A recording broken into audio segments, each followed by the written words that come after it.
Hello दोस्तों, आप सभी का स्टडी फायर क्लासेस में स्वागत है। दोस्तों, आज मैं जो महत्वपूर्ण राष्ट्रीय उद्यान हैं भारत के, उनके बारे में आज लेक्चर लूँगा।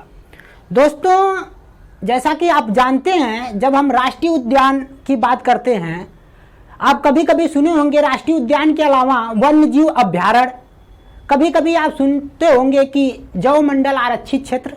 तो पहले तो ये आप जान लें कि वन्यजीव अभ्यारण्य, राष्ट्रीय उद्यान, ये सब में डिफरेंस क्या है। आप देखेंगे तो अगर हम राष्ट्रीय उद्यान की बात करें तो जो राष्ट्रीय उद्यान होता है उसमें क्या होता है, सरकार के द्वारा एक सीमा निर्धारित होती है। यानी सरकार जो है वह एक सीमा एकदम फिक्स कर देती है और उसके अंदर जो वन है या जो वन्य जीव हैं या आप देखेंगे वहाँ की जो संस्कृति है या आप वहाँ का नेचर जो है वो सब पर बड़ा ध्यान रखा जाता है। और आप देखेंगे तो जो राष्ट्रीय उद्यान है उसमें मनुष्य यानी व्यक्ति का जो प्रवेश है वो वर्जित रहता है। यानी इस तरह से कोई भी उसमें नहीं जा सकता है। ये मैं बात कर रहा हूँ राष्ट्रीय उद्यान का। लेकिन जैसे आप आएंगे राष्ट्रीय उद्यान से आगे वन्यजीव अभ्यारण्य पर, तो वन्यजीव अभ्यारण्य में क्या होता है, वहाँ भी वन्यजीव को संरक्षित रखने के लिए होता है, सब यही बात है, पर वहाँ पे सीमा निर्धारित नहीं होती। जबकि राष्ट्रीय उद्यान में सरकार क्या करती है, सीमा निर्धारित कर देती है। अगर आपकी जमीन कहीं राष्ट्रीय उद्यान में है तो उसको सरकार खरीद करके उसको मुआवजा आपको दे देगी और आपकी जमीन को खरीद करके वो समय सीमा एकदम निर्धारित कर देती है। लेकिन जो वन्यजीव अभ्यारण्य है उसमें ऐसा नहीं है। अगर आपकी जमीन मान लीजिए आ गई वन्यजीव अभ्यारण्य के अंतर्गत, तो सरकार आप पे कोई बहुत ज़्यादा दबाव नहीं बनाएगी। आप चाहें तो वहाँ जा सकते हैं, अपनी खेती कर सकते हैं। लेकिन जो संक्रमण क्षेत्र है, उस संक्रमण क्षेत्र में, क्योंकि वैसे भी आप जानते हैं कि वन्यजीव अभ्यारण्य उसमें टाइगर वगैरह भी रहते हैं, बहुत सारे जानवर रहते हैं, उनसे खतरा रहता है। तो संक्रमण क्षेत्र को छोड़ करके आप चाहें तो आपकी अगर संक्रमण क्षेत्र से दूर आपकी खेती है तो आप कर सकते हैं। उसमें समय सीमा जो है निर्धारित नहीं होता।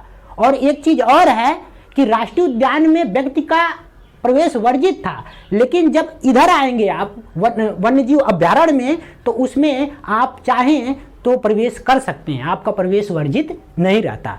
तो ये कॉमन सा डिफरेंस है। लेकिन आप देखे होंगे जैव मंडल आरक्षित क्षेत्र के बारे में सुने होंगे, तो जैव मंडल आरक्षित क्षेत्र जो है बहुत बड़े पैमाने पर होता है। आप देखेंगे भारत में बहुत कम है जैव मंडल आरक्षित क्षेत्र, और आप देखेंगे तो वो काफ़ी जो है दूर में फैला होता है। और बहुत ही ऐसे जैव मंडल क्षेत्र हैं जिनके अंतर्गत खुद राष्ट्रीय उद्यान या वन्यजीव अभ्यारण्य आ जाते हैं।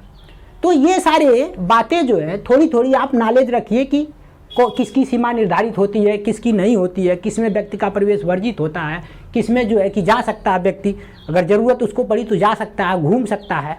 ये सारी बातें थी। दोस्तों, अब आते हैं हम लोग मेन जो हमारी बातें हैं, हम शुरू करते हैं अपना। आप देखेंगे तो सबसे पहले मैं आपको इधर ले जाना चाह रहा हूँ कि आखिरकार भारत में कुछ अधिनियम आए संरक्षण के लिए, वन्यजीव संरक्षण के लिए कुछ अधिनियम आए, वह किस सन में आए, पहले इसकी बात करेंगे। दोस्तों, वैसे आप देखेंगे तो वन्यजीव संरक्षण अधिनियम 1972 में आया है और ये पेपर में आ चुका है, इसलिए इसको याद कर लेने हैं। जब आपसे कोई पूछे या पेपर में क्वेश्चन बने कि वन्य जीव संरक्षण अधिनियम कब आया, किस सन में आया, तो आप कहेंगे 1972। ये 1972 आपके माइंड में एकदम छप जाना चाहिए। अब बात करते हैं राष्ट्रीय बाघ संरक्षण अधिनियम। दोस्तों, इंदिरा गांधी की सरकार थी और उस समय एक व्यक्ति थे राजस्थान के जिनका नाम कैलाश सांखला है।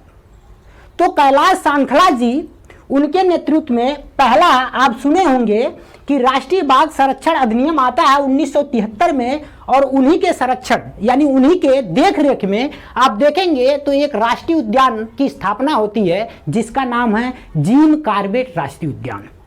ये भारत का पहला राष्ट्रीय उद्यान है, जिम कॉर्बेट राष्ट्रीय उद्यान, जिसका पुराना नाम हेली नेशनल पार्क है। और इसकी स्थापना जो है 1935 में होती है। बाद में इसका नाम आप देखेंगे तो जिम कॉर्बेट राष्ट्रीय उद्यान पड़ा है। तो आप इस बात को ध्यान रखें कि राष्ट्रीय जो बाघ संरक्षण अधिनियम है वह कब आया है, तो आप कहेंगे 1973 में। वह राजस्थान के कौन से व्यक्ति हैं जिन्हें टाइगर मैन ऑफ इंडिया के नाम से जाना जाता है, तो आप कहेंगे कैलाश सांखला। दोस्तों बहुत ज़्यादा आपको बवाल नहीं याद रखने हैं, बस आपको इतना रखने हैं, जब क्वेश्चन बनेगा तो वो बनता है कि टाइगर मैन ऑफ इंडिया के नाम से किस पर्सन को जाना जाता है, तो आप कहेंगे कैलाश सांखला। कहाँ के रहने वाले हैं? मैंने बताया राजस्थान के रहने वाले हैं। ठीक है, तो दो चीजें हो गई, वन्य जीव संरक्षण अधिनियम 1972 में और राष्ट्रीय बाघ संरक्षण अधिनियम 1973। बहुत इंपॉर्टेंट है दोस्तों, इसको भी आपको याद रखने हैं। अब आगे आते हैं हाथी के संरक्षण के लिए। जो हाथी जीव है उसके संरक्षण के लिए परियोजना आई थी, वह परियोजना 1992 में आई थी, यानी 1992 में आई थी। इस बात को भी याद रखना है। मगरमच्छ के लिए संरक्षण परियोजना आई 1974 में। आप चाहें तो इसको भी याद रखें। देखिए नॉलेज होना चाहिए, अगर नॉलेज आपके पास रहेगा, कभी हो सकता है कि जो पेपर बनाने वाला हो थोड़ा घुमा के अगर पेपर बनाए तो आप बता सकें। उसी तरह से आप देखेंगे गिद्ध संरक्षण परियोजना दोस्तों, ये आई थी 2006 में। गिद्धों के संरक्षण के लिए आप जानते हैं उनका बहुत बड़ा गिद्धों का रोल रहा है। जब जीव जंतु मर जाते हैं तो वह उस जो सड़ने के बाद जो इन्वायरमेंट प्रभावित होता है उनसे, उनको क्या करते थे, एक तरह से ये समझिए कि साफ करते थे, तो इन्वायरमेंट को स्वच्छ बनाते थे। इसलिए उनका अपना एक बहुत महत्वपूर्ण जो है स्थान है गिद्धों का। इसलिए गिद्धों के संरक्षण के लिए भी 2006 में एक परियोजना बनाई गई, तो ये भी आपको याद रखना है। और दोस्तों आप देखेंगे तो एक पेपर में क्वेश्चन आ चुका है, ये डिक्लोफिनाल करके एक दवा है जो पशुओं को दिया जाता था, और जब पशु मर जाता था तो होता क्या था कि वो गिद्ध जो है उस पशु को खाता था, और वह दवा की वजह से वह गिद्ध ही जो है मर जाता था। तो उस पर भी रोक जो है लगा दिया गया था, क्योंकि शायद पीसीएस वगैरह में पेपर में बना था कि वो कौन सी दवा का नाम है, तो आप याद रखें डिक्लोफिनाल। ठीक है, डिक्लोफिनाल। ठीक, आइए अब बात करते हैं आगे। ये बातें आपको समझ में आई होगी कि कौन सी परियोजना कब बनी संरक्षण के लिए। ठीक है, अब बात करते हैं दोस्तों, एक एक राज्य आपको घबराना नहीं है, मैं एक एक राज्य उठाते जाऊंगा, आपको बताते जाऊंगा, चीजों को आप बस सुनते जाएं। पहले मैं ऊपर से उठाता हूं, इधर आप देखिए, भीतरकनिका नेशनल पार्क है दोस्तों। ये भीतरकनिका नेशनल पार्क का मतलब राष्ट्रीय उद्यान। ठीक ना, आपको बहुत ज़्यादा उसमें वो नहीं करना है, इंग्लिश में है और हिंदी में राष्ट्रीय उद्यान कहते हैं। तो भीतरकनिका नेशनल पार्क जो है ये आप देखेंगे तो उड़ीसा में पड़ता है दोस्तों। इसका इसलिए महत्वपूर्ण हो जाता है या महत्वपूर्ण हो जाता है, यहाँ कछुए की 4 प्रजातियां पाई जाती हैं। कौन कौन सी? तो ओलिव रिडले कछुआ, दूसरा आप देखेंगे ग्रीन सी कछुआ, तीसरा देखें होक्स बिल कछुआ। उसी तरह से आप देखेंगे तो लेदर बैक कछुआ करके है, ये भी आपको याद रखना है, लेदर बैक कछुआ। तो ये 4 प्रजातियां हैं। लेकिन दोस्तों इसमें आपको याद कौन सा रखना है, जिसपे मैंने ये हाईलाइट कर रखा है काले रंग से, इसको याद रखना है। क्यों? क्योंकि विश्व में अगर कोई सबसे बड़ा कछुआ की प्रजाति है तो वह ओलिव रिडले कछुआ है। और ये जो ओलिव रिडले कछुआ आप देख रहे हैं, यह कछुआ का प्रजनन स्थान कहा जाता है किसको? भीतरकनिका नेशनल पार्क को। तो पूछता है कि ओलिव रिडले कछुआ का प्रजनन स्थान किस नेशनल पार्क को माना जाता है, तो आप कहेंगे भीतरकनिका नेशनल पार्क। कहाँ स्थित है? तो आप कहेंगे कि यह उड़ीसा में स्थित है। ठीक है दोस्तों, ये बहुत ही इंपॉर्टेंट है, इसलिए आपको बस ये याद रखना, ओलिव रिडले कछुआ ये विश्व का सबसे बड़ा कछुआ की प्रजाति है। ठीक है, आइए अब बात करते हैं सर्वाधिक राष्ट्रीय उद्यान की बात करें दोस्तों, तो मध्य प्रदेश में है। टोटल 11 राष्ट्रीय उद्यान है मध्य प्रदेश में, और मध्य प्रदेश को आप जानते हैं टाइगर स्टेट के नाम से जाना जाता है। किस नाम से? टाइगर स्टेट के नाम से। अब आगे आइए बात करते हैं दोस्तों, एक पर्सन है सलीम अली जी, यानी भारतीय पक्षी विज्ञानी और प्रकृतिवादी सलीम अली को बर्डमैन ऑफ इंडिया, यानी बर्डमैन ऑफ इंडिया के नाम से जाना जाता है, यानी आप कह सकते हैं चिड़िया मैन ऑफ इंडिया। ठीक है, तो पूछता है कि जो बर्डमैन ऑफ इंडिया है वह किस पर्सन को कहा जाता है, तो आप कहेंगे कि सलीम अली। और सलीम अली के नाम पर ही एक नेशनल पार्क है, जब मैं जम्मू कश्मीर की बात करूंगा तो आपको बताऊंगा। ठीक, अब आगे आइए, भारत का प्रथम राष्ट्रीय उद्यान जिम कॉर्बेट नेशनल पार्क है। इसका पुराना नाम हेली नेशनल पार्क है, जिसकी स्थापना 1935 में हुई थी। दोस्तों एक चीज बहुत महत्वपूर्ण हो जाता है कि जो नेशनल पार्क मैं बता रहा हूं आपको, ये जो जिम कॉर्बेट नेशनल पार्क, इसी नेशनल पार्क से होकर के एक नदी बहती है और यह नदी रामगंगा नदी करके है। ये कई बार पेपर में आ चुका है कि रामगंगा नदी किस राष्ट्रीय उद्यान से होकर बहती है या नेशनल पार्क से होकर बहती है, तो आप कहेंगे जिम कॉर्बेट नेशनल पार्क। तो ये बात भी आपको याद हो जाना चाहिए, जिसका पुराना नाम क्या है, हेली नेशनल पार्क, और स्थापना 1935 में हुई है। ठीक दोस्तों, आगे देखेंगे आप तो देश में सर्वाधिक यानी 94 वन्य जीव अभ्यारण्य, ये राष्ट्रीय उद्यान था, और वन्य जीव अभ्यारण्य की बात करें तो सबसे ज्यादा यानी 94 वन्य जीव अभ्यारण्य सिर्फ अंडमान निकोबार द्वीप समूह के अंतर्गत आते हैं। इस बात को भी आपको याद रखना है। अगर पूछे कि सबसे ज्यादा राष्ट्रीय उद्यान किस राज्य में है, तो तुरंत आपको जाना है मध्य प्रदेश में, और पूछे कि सबसे ज्यादा वन्य जीव अभ्यारण्य कहाँ है, तो आप कहेंगे अंडमान निकोबार द्वीप समूह में। ठीक, अब आइए आगे बढ़ते हैं, एक एक राज्य को उठाते हैं और वहां के राष्ट्रीय उद्यान और अभ्यारण्य के बारे में पढ़ते हैं। सबसे पहले जाइए आप दाचिंगम में। दोस्तों, दाचिंगम जो है राष्ट्रीय उद्यान, ये कश्मीर में है, और आप देखेंगे तो ये कश्मीरी महामृग के लिए जाना जाता है। इसलिए कभी कभी पूछता है कि जो दाचिंगम है वह राष्ट्रीय उद्यान कहाँ है, तो आप कहेंगे जम्मू एंड कश्मीर में है। किस लिए प्रसिद्ध है, तो कश्मीरी महामृग के लिए प्रसिद्ध है। अब आगे आइए किश्तवाड़ की बात कर लेते हैं। तो जो किश्तवाड़ है, आप देखेंगे कहीं कहीं किश्तवाड़ लिखा है, कहीं कहीं किश्तवाड़ है, तो किश्तवाड़ या किश्तवाड़ दोनों आप दिमाग में रखिए। तो किश्तवाड़ जो है यह राष्ट्रीय उद्यान भी जम्मू कश्मीर में है, इसको भी आपको याद रखना है। और दूसरा जो सलीम अली, मैंने अभी बताया था कि बर्ड मैन ऑफ इंडिया के नाम से किन्हें जाना जाता है, तो आप कहेंगे सलीम अली को। और सलीम अली नेशनल पार्क भी है जो कि जम्मू कश्मीर में है, तो आपको इजीली याद हो जाएगा। तो ये तीन है, दाचिंगम, फिर इसके बाद किश्तवाड़, और इसके बाद सलीम अली। और दाचिंगम का किस लिए महत्व है, क्योंकि कश्मीरी महामृग पाया जाता है इसलिए। तो ये तीनों हैं, ये जम्मू कश्मीर की बात हो गई। दोस्तों, अब आते हैं लद्दाख में। आप देखेंगे क्योंकि ये दोनों, ये पहले तो राज्य ही था लेकिन अब यूटी बन गए हैं, तो जम्मू कश्मीर अलग है और लद्दाख अलग है।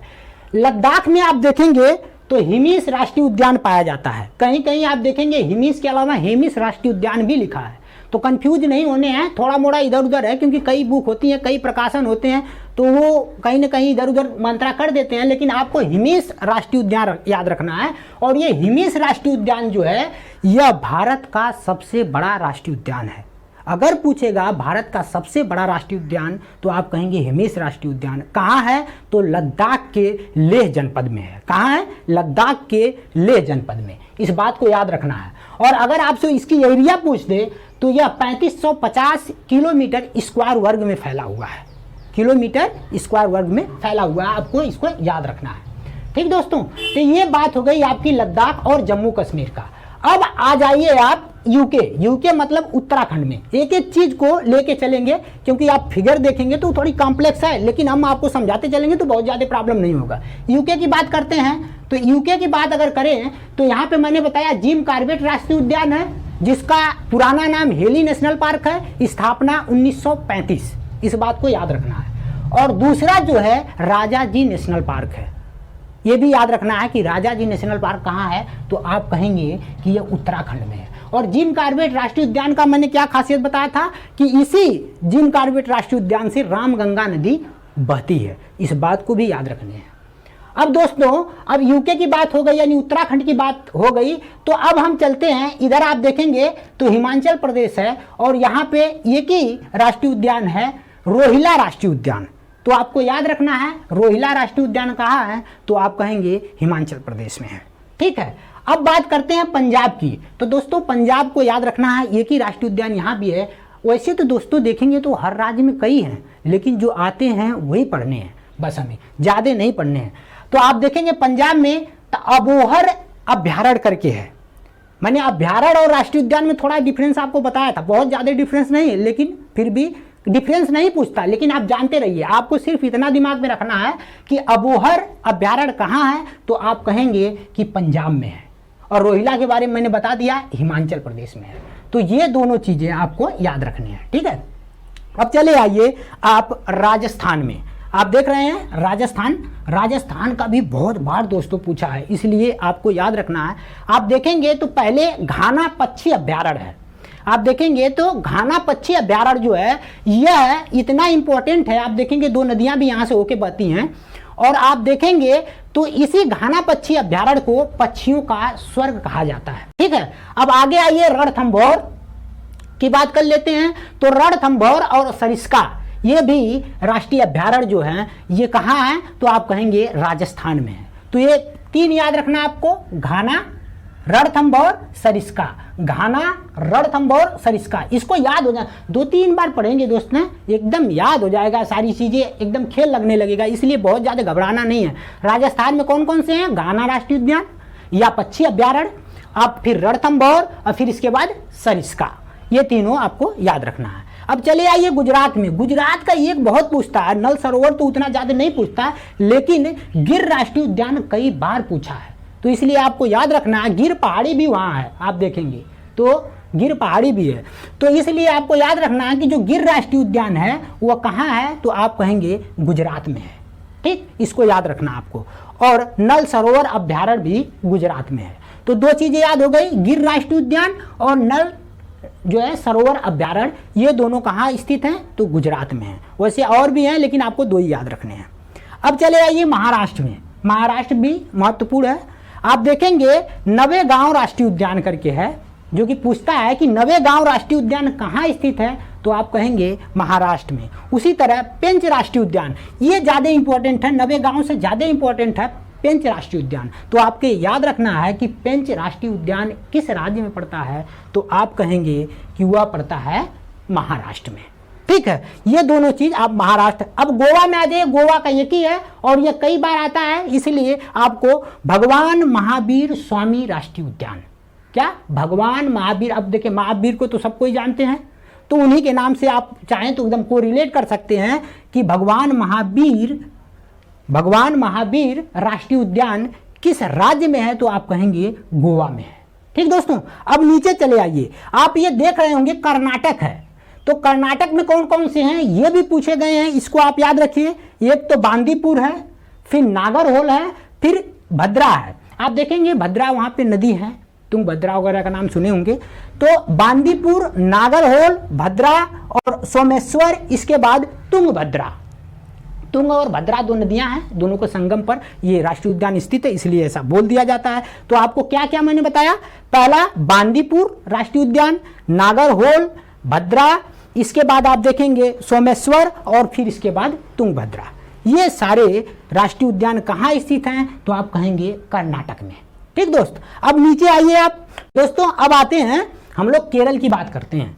केरल में आप देखेंगे तो पेरियार राष्ट्रीय उद्यान और पराम्बी कुलम राष्ट्रीय उद्यान, ये 2 राष्ट्रीय उद्यान कहाँ स्थित हैं, तो आप कहेंगे केरल में। कौन कौन सा, पेरियार और दूसरा पराम्बी कुलम।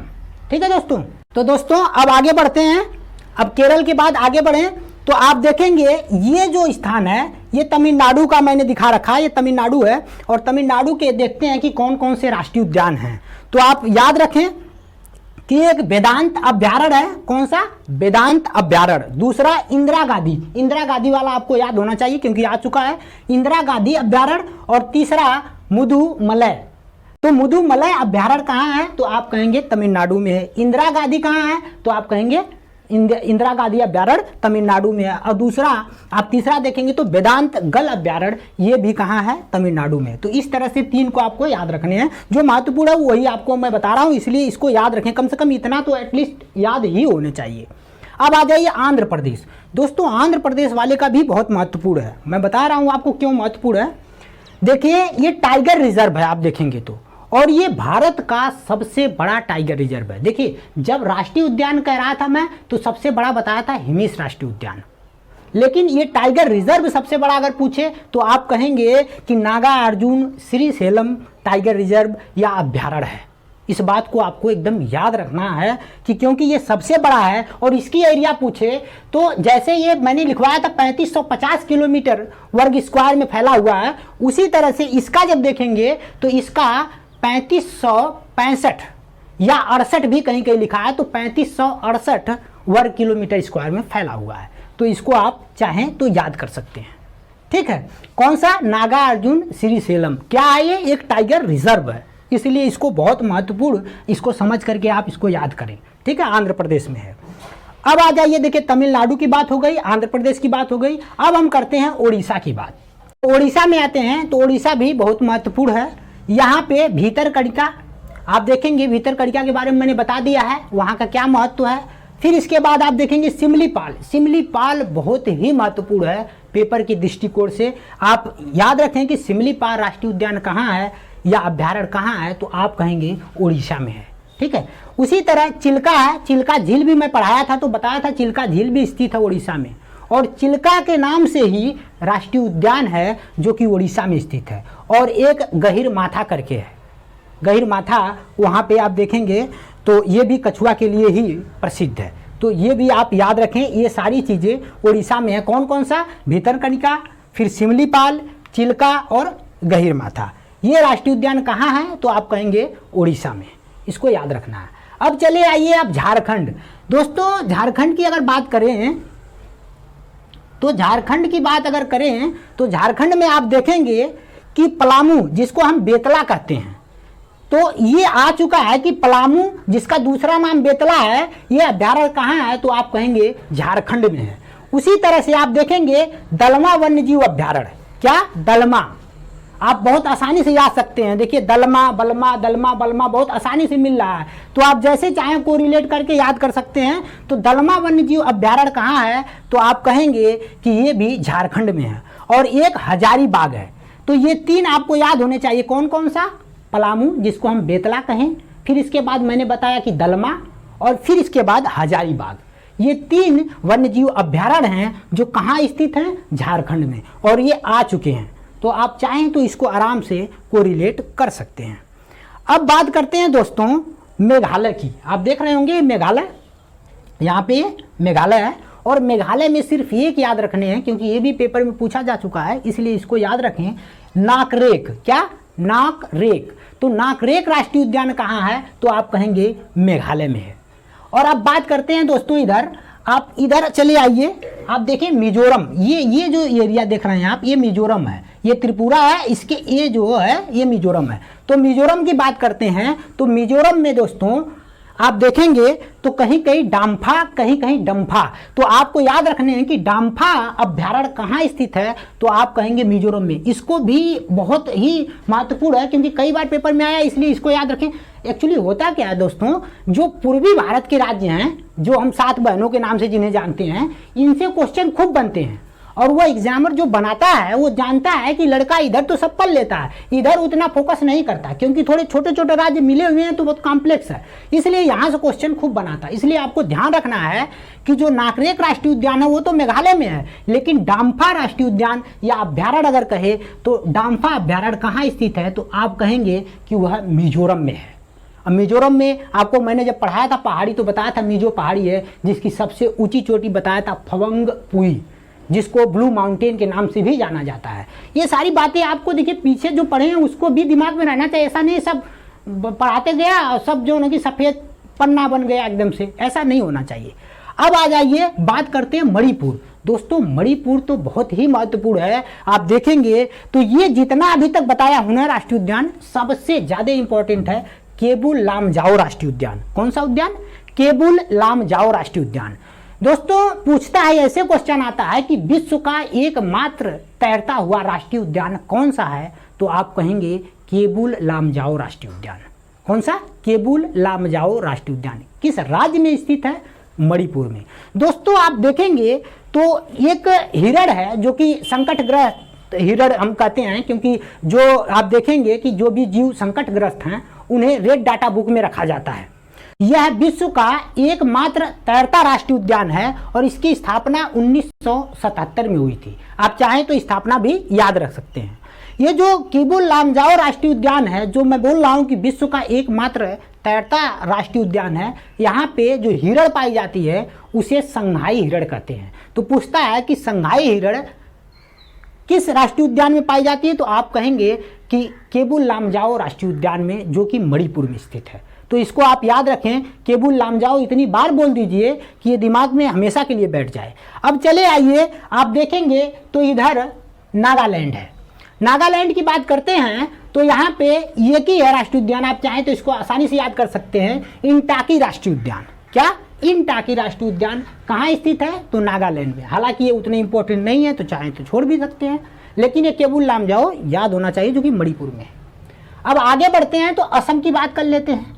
दोस्तों जो असम है, असम में आप देखेंगे तो मानस और काजीरंगा मैंने 2 ही लिखा है, लेकिन जब मैं असम का राज्य दर्शन पढ़ाया था तो मैंने आपको 4-5 बताए थे। कौन कौन से? तो आप देखेंगे मैंने मानस बताया था, काजीरंगा बताया था, ओरंग बताया था, आप देखेंगे तो नामेरी बताया था, नामेरी का नाम सुने होंगे, और आपको एक और बताया था डिब्रू साइखोवा। तो ये सारे राष्ट्रीय उद्यान कहाँ हैं? तो आप कहेंगे असम में। लेकिन ज़्यादा पूछता है मानस और काजीरंगा के बारे में, इसीलिए मैंने यहाँ 2 दिखाए हैं, और जिसमें से काजीरंगा सबसे महत्वपूर्ण है, क्योंकि एक सींग वाला गैंडा किस राष्ट्रीय उद्यान में पाया जाता है? तो आप कहेंगे काजीरंगा राष्ट्रीय उद्यान। कहाँ है? तो आप कहेंगे असम में है। ठीक है दोस्तों, अब आगे आइए, ये आप सिक्किम देख रहे होंगे। सिक्किम में एक ही याद कर लीजिए, कंचनजंगा करके है। कंचनजंगा राष्ट्रीय उद्यान कहाँ है? तो आप कहेंगे सिक्किम में है। ठीक, अब बात करते हैं आगे, तो आइए आप देखते हैं। देखिए झारखंड हो गया है, मेघालय भी हो गया, अब इधर चले आइए बिहार में। तो बिहार में 2 याद रखने हैं। वैसे बिहार में आप एक ही याद रखेंगे तो काम हो जाएगा, लेकिन कैमूर भी है, तो कैमूर को भी याद रखने हैं। कैमूर अभ्यारण्य, और दूसरा वाल्मीकि राष्ट्रीय उद्यान है। वाल्मीकि राष्ट्रीय उद्यान, तो पूछता है कि वाल्मीकि राष्ट्रीय उद्यान किस राज्य में स्थित है? तो आप कहेंगे कि यह बिहार में है। तो इन दोनों को भी आप याद रखें। इधर देखिए, ये आप देख रहे हैं हरियाणा। हरियाणा में एक है सुल्तानपुर झील अभ्यारण्य करके है, या राष्ट्रीय उद्यान। तो सुल्तानपुर झील अभ्यारण्य कहाँ है? तो आप कहेंगे कि यह है हरियाणा में। तो सुल्तानपुर, खाली सुल्तानपुर आप याद रखें, चूंकि पूरा नाम इसका सुल्तानपुर झील है, ये झील नहीं है, इसका नाम ही यही है, इसलिए आपको याद रखना सुल्तानपुर झील राष्ट्रीय उद्यान कहाँ है? तो आप कहेंगे हरियाणा में है। उसी तरह यूपी में आप चले आइए, तो यूपी की बात करें तो आपसे एक ही आप ध्यान में रखें, दुधवा राष्ट्रीय उद्यान हर कोई जानता है। वहाँ वैसे तो पीलीभीत भी है, टाइगर रिजर्व आप देखेंगे तो, लेकिन आपको याद रखने हैं दुधवा राष्ट्रीय उद्यान और चंद्रप्रभा अभ्यारण्य। 2 याद रखने हैं, दुधवा राष्ट्रीय उद्यान और चंद्रप्रभा अभ्यारण्य। लेकिन इसमें दुधवा राष्ट्रीय उद्यान जो है, इसको विशेष करके आपको याद रखने हैं, क्योंकि ये पूछा जाता है पेपर में। अब मैंने यूके का बता दिया है, हिमाचल प्रदेश का बता ही दिया है। अब मैं इन बातों से नीचे आता हूं। आप इधर देखेंगे तो तेलंगाना के बारे में आप जानें कि तेलंगाना में कौन कौन से अभ्यारण्य है। तो आप देखिए, आपको दिख रहा होगा तेलंगाना में देखेंगे तो पखाल करके है।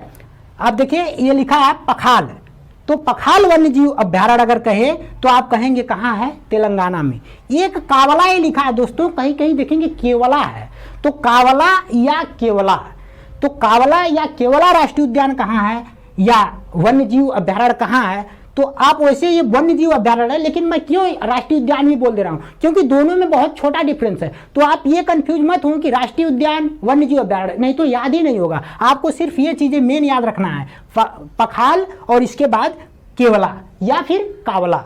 ये दोनों जो वन्यजीव अभ्यारण्य हैं, ये कहाँ स्थित हैं? तो तेलंगाना में है। ठीक है, अब आइए छत्तीसगढ़। तो छत्तीसगढ़ की बात करते हैं तो छत्तीसगढ़ में आप देखेंगे तो 3 हैं। कौन कौन से हैं? इंद्रावती, देखिए इंद्रावती वहाँ नदी भी है, इंद्रावती राष्ट्रीय उद्यान भी है। ये सारी चीज़ें बड़े आसान हो जाता है जब कई चीज़ें एक ही नाम से हों, तो बड़ा मजा आता है याद करने में। इंद्रावती अभ्यारण्य आप देखेंगे तो कहाँ है? छत्तीसगढ़ में। एक अचानक मार है, तो दूसरा अचानक मार नाम से है। आप याद रखें कि अचानक मार अभ्यारण्य कहाँ है? तो आप कहेंगे छत्तीसगढ़ में है। उसी तरह उदंती सीता नदी करके है। क्या? उदंती सीता नदी। उदंती सीता नदी अभ्यारण्य कहाँ है? तो आप कहेंगे छत्तीसगढ़ में है। तो छत्तीसगढ़ में 3 मैंने बताए कौन कौन से, तो एक तो इंद्रावती अभ्यारण्य, दूसरा अचानक मार और तीसरा उदंती सीता नदी। ठीक है, ये सारे अभ्यारण्य कहाँ है? छत्तीसगढ़ में है। अब चले आइए दोस्तों आगे बात करते हैं पश्चिम बंगाल का। हालांकि इधर से आपको दिख रहा होगा कि नहीं, ये भी सोचना पड़ता है। पश्चिम बंगाल, तो पश्चिम बंगाल की अगर बात करें तो सुंदरबन राष्ट्रीय उद्यान, हर बच्चा जानता होगा कि सुंदरबन राष्ट्रीय उद्यान क्योंकि बहुत प्रसिद्ध है। तो सुंदरबन राष्ट्रीय उद्यान कहाँ है? तो आप कहेंगे पश्चिम बंगाल में। और उसी तरह बुक्सा है, बुक्सा भी कहाँ है? पश्चिम बंगाल में। वैसे आप देखेंगे पढ़ेंगे ना तो जालदापारा है, गोरुमारा है, तमाम राष्ट्रीय उद्यान मिलेंगे, पर आपको याद सिर्फ वही रखने हैं जो मैं बता रहा हूँ, क्योंकि यही इंपॉर्टेंट है। तो आप सुंदरबन राष्ट्रीय उद्यान और बुक्सा राष्ट्रीय उद्यान ये कहाँ है? तो आप कहेंगे पश्चिम बंगाल में। इस तरह से दोस्तों आपको ये मैंने लगभग, अच्छा अब बात कर लेते हैं दोस्तों मध्य प्रदेश की। मध्य प्रदेश में भी, अब मध्य प्रदेश का शायद मैंने आपको बताया नहीं था, तो आप ध्यान दें क्योंकि फिगर थोड़ा सा कॉम्प्लेक्स हो गया है, इसलिए हो सकता है कोई बात छूट जाए, इसलिए थोड़ा हमको ध्यान देना पड़ रहा है, ठीक है। तो अगर कोई बात एक पॉइंट छूट भी गया इसमें तो आप कमेंट करके बता दीजिएगा, जिससे हम आगे इसको हम आपको बता देंगे। फिलहाल बात करते हैं मध्य प्रदेश की। तो मध्य प्रदेश में आप देखेंगे तो बहुत सारे, मैंने बताया था टोटल कितने हैं? 11, सबसे ज्यादा मध्य प्रदेश में हैं और टाइगर स्टेट के नाम से भी जाना जाता है। लेकिन आपको जो मेन है वो याद कर लें। कौन कौन सा? पंचमढ़ी, कौन? पंचमढ़ी। दूसरा कान्हा, तीसरा बांधवगढ़, चौथा सतपुड़ा और फिर पन्ना। कौन कौन सा मैंने बताया? तो पंचमढ़ी राष्ट्रीय उद्यान, कान्हा राष्ट्रीय उद्यान, बांधवगढ़ राष्ट्रीय उद्यान, सतपुड़ा और पन्ना राष्ट्रीय उद्यान। इस तरह से ये सारे कहाँ पे हैं? तो आप कहेंगे मध्य प्रदेश में है। ठीक है दोस्तों, तो ये सारी बातें आपको मैंने बता दिया, और मैंने बता दिया था कि कैलाश सांखला जी को जो है टाइगर मैन ऑफ इंडिया के नाम से जाना जाता है, जो कि राजस्थान के रहने वाले हैं। और इससे पहले सलीम अली जी के बारे में मैंने बताया था कि उनके नाम से सलीम अली नेशनल पार्क जम्मू कश्मीर में है और उन्हें बर्ड मैन ऑफ इंडिया के नाम से जाना जाता है। फिर ये जो बातें थी इसमें भी विशेष करके वन्य जीव संरक्षण अधिनियम कब आया, ये कई बार पूछा गया, 1972 में। इसे भी आपको याद रखना है। इस तरह से ये सारी बातें हैं। और एक आप देखेंगे तो ओलिव रिडले कछुआ जो मैं बताया था विश्व का सबसे बड़ा कछुआ है और इसका प्रजनन स्थान भीतरकनिका नेशनल पार्क में ही है, इसलिए इसे भी आप याद रखें। ठीक है दोस्तों, तो आज के लिए दोस्तों ऐसा करते हैं, इतना ही रहने देते हैं और अब मिलेंगे आपसे अगले लेक्चर में। तब तक के लिए धन्यवाद।